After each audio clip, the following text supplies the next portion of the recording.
അപ്പോഴേ ഇന്നത്തെ റെസിപ്പി നല്ലൊരു പ്ലം കേക്കിൻ്റെ റെസിപ്പിയാണ്.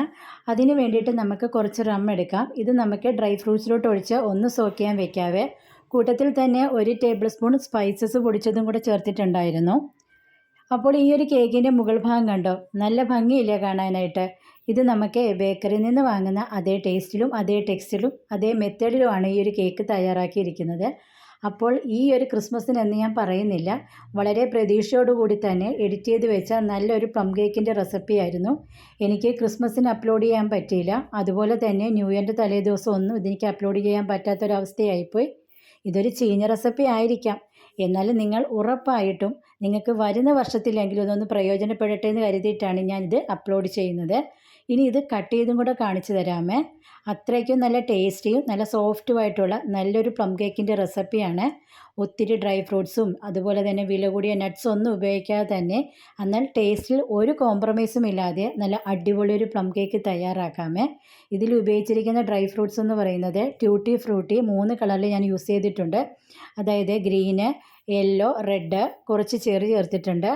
ഉണക്ക മുന്തിരിങ്ങ, ഈന്തപ്പഴവും കുറച്ച് കാഷ്യൂ നട്ടുമാണ് ചേർത്തിരിക്കുന്നത്. നിങ്ങൾക്ക് ഡ്രൈ ഫ്രൂട്ട്സ് നട്ട്സൊക്കെ കുറേ അധികം ഇപ്പോൾ അവൈലബിൾ ആണല്ലോ ബേക്കറികളിലും ബേക്കിംഗ് ഷോപ്പിലൊക്കെ. നിങ്ങൾക്ക് അതൊക്കെ ചേർത്ത് തയ്യാറാക്കാവുന്നതാണ്. അപ്പോൾ എൻ്റെ കയ്യിൽ അത്രയ്ക്കുള്ള ക്യാഷ് ഇല്ലാത്തത് കൊണ്ട് ഞാൻ അതൊന്നും മേടിച്ചിട്ടില്ല.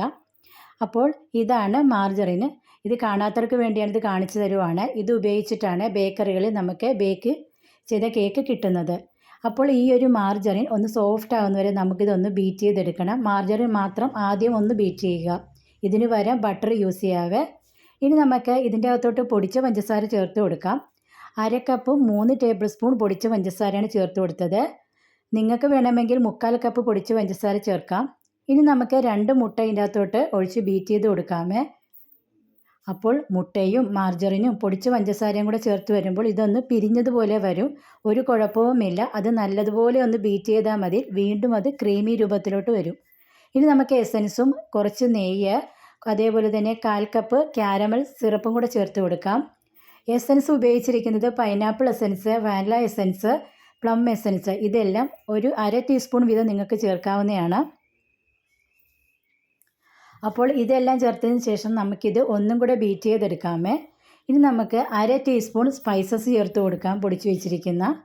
ഇനി വേണ്ടത് കുറച്ച് റമ്മാണ്. ഇത് നിങ്ങൾ ഈ ഒരു റെസിപ്പിയിൽ ഉറപ്പായിട്ടും ചേർക്കണം കേട്ടോ. ഈ ഒരു റം ഉപയോഗിക്കുന്നത് കൊണ്ട് നമ്മുടെ കേക്ക് കേടാകാതിരിക്കുകയും ചെയ്യും. അതേപോലെ തന്നെ ഒരു പ്രത്യേക സ്മെല്ലും ഉണ്ടാവും നമ്മുടെ ഈ ഒരു കേക്കിന്. ഇനി നമുക്ക് ഇതിൻ്റെ അകത്തോട്ട് പൊടികൾ ചേർത്ത് കൊടുക്കാം. ഞാനിവിടെ 3/4 കപ്പ് പ്ലസ് 3 ടേബിൾ സ്പൂൺ മൈദയും 1/2 ടീസ്പൂൺ ബേക്കിംഗ് പൗഡറുമാണ് ഉപയോഗിച്ചിരിക്കുന്നത്. ഇനി 1/4 കപ്പ് ഡ്രൈ ഫ്രൂട്ട്സും കൂടെ സോക്ക് ചെയ്ത് വെച്ച് ചേർത്ത് കൊടുക്കാം. അപ്പോൾ നമ്മുടെ ബാറ്റർ ഇതുപോലെ വേണം കിട്ടാനായിട്ട്. അപ്പോൾ എല്ലാവരും ഞങ്ങളുടെ ചാനൽ ഒന്ന് സപ്പോർട്ട് ചെയ്യണേ. കുറച്ച് ബേസിക് സ്പോഞ്ചിൻ്റെ റെസിപ്പീസൊക്കെ അപ്ലോഡ് ചെയ്തിട്ടുണ്ട്, അതും ഒന്ന് ട്രൈ ചെയ്ത് നോക്കണം എല്ലാവരും.